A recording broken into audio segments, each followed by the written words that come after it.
Today's video is super controversial, and I know that a lot of people are going to get offended by this video, but please don't. It's just my opinion, and I'm going to get into it after, but it's just my opinion, and I'm trying to help you guys to smell the best in your life. No matter what your budget is, you can smell good, you can smell sexy, you can smell expensive, you can smell however, and I'm just sharing with you guys today a few perfumes that I really think smell tacky. If you want to smell tacky, these are the perfumes to buy. If you don't want to smell tacky, then do not buy these perfumes. And that's just my opinion, and let's get into the video.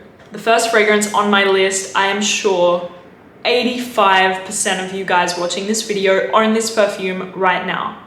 And if you do, go grab it and put it in the bin. I'm just kidding. But I also own this perfume back in Australia, so no hate whatsoever. But it is YSL Black Opium. For me, this perfume smells like a really bad night where you got really wasted and you woke up the next day making some bad decisions and you smell like Black Opium.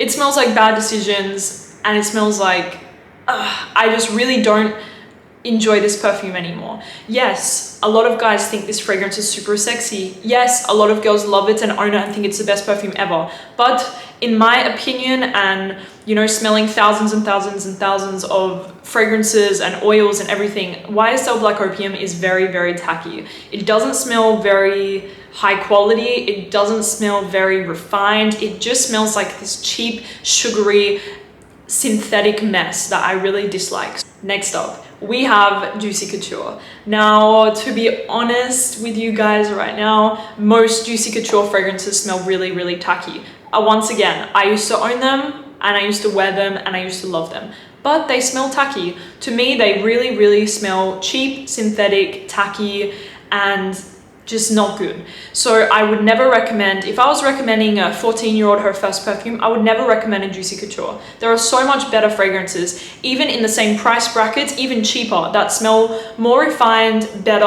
and they don't smell cheap and tacky. Juicy Couture, there's so many from the line that really smell cheap and tacky, and I just don't recommend it. Really synthetic, really bad quality, and even the bottle. So next up is one that I'm sure again a lot of you own, and it is Versace Bright Crystal.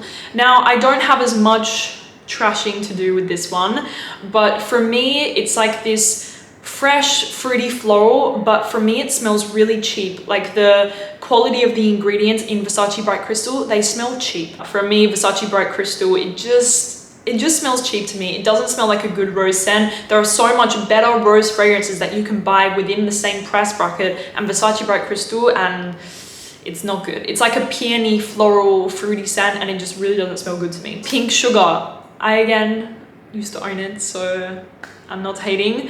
It's cheap.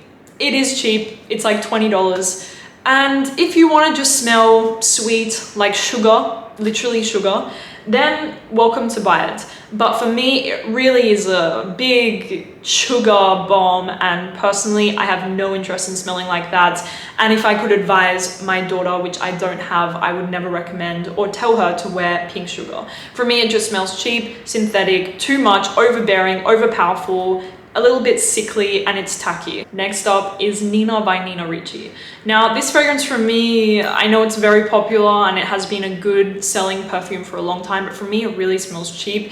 It's fruity, it's syrupy, it's sugary, it's fresh, it's woody, it's everything. It's a little bit of a messy composition, which I just really find cheap and tacky, and I've never ever, even when I was younger, I never was interested in purchasing this scent ever. Next up is one from Paco Rabanne, and in my opinion, overall, Paco Rabanne is kind of a, dare I say, like tacky, cheap fragrance house. Although 1 million, I've complimented so many people, I've recommended it, it does the job. Same with some of the women's fragrances. I like the new one with the snake around the bottle. It's quite nice. So I'm not going to say the whole house is bad, but Black Excess for her is horrible. For me, it's a headache, it's too much, it's got a chocolatey, it's spicy, it's fruity, it's sweet, it's sugary, it's syrupy. Like, it's really not a good scent in my opinion, and I'm sorry to say it, it's just not good. I don't like it, and I really think it smells cheap and tacky. If you're still buying Britney Spears fragrances and you watch my channel, guys, come on. I personally wore Britney Spears when I was like 14, and yes, they smell good when you're 14, but there's no need to be buying them now. There are so many better celebrity fragrance brands. Sarah Jessica Parker, Sofia Vergara, Ariana Grande makes fantastic celebrity fragrances. Cloud, one of the best celebrity fragrances I tried. We have Rihanna, Rebel Fleur, incredible fragrance. There are so many better celebrity fragrances than Britney Spears. Please, Britney Spears. I really dislike her fragrances. Britney Spears fantasy. It's time to go. I'm sorry guys if I offended anyone. It's perfume, it's subjective. You can tell me that Britney Spears fantasy is the most refined perfume you've ever smelled.